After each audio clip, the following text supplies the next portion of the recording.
You know, if you look at Ezra and Nehemiah, they rebuilt the wall around Israel. We realized that it was important for members of Congress to come together and pray. And there was a room, 219, that was just off from the House floor. And we got that room so that we could go in there and pray for the country. As we cast our first votes, we then go in and literally get down on our knees and pray that God would restore our land. If we have issue with how America's being run, we have the power to change it.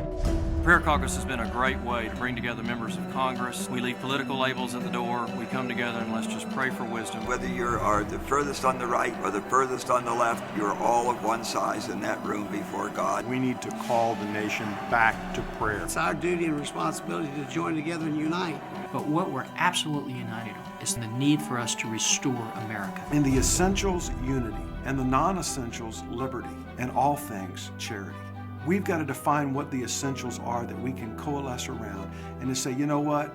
We're going to stand firm with one another in prayer and seeing a deliverance here.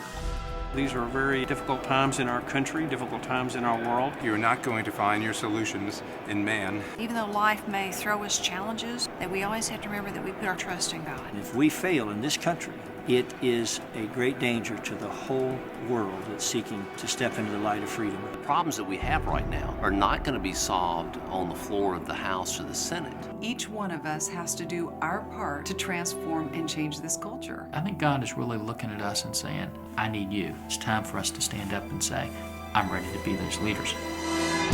As we all move together, that we move together in step. God is in charge, and that we are here to try to carry out His will. For this nation to stay great, we need for people to pray. Help us. Fight for the country. And pray for us here in Congress that we will continue to seek God's will. As surely as your prayers are heard, they're felt in Washington, D.C. Silence is consent. This is a wake-up call for us. We need this kind of revival of people turning back to God. It's the only thing that's going to put us back on the right course. We do have a history.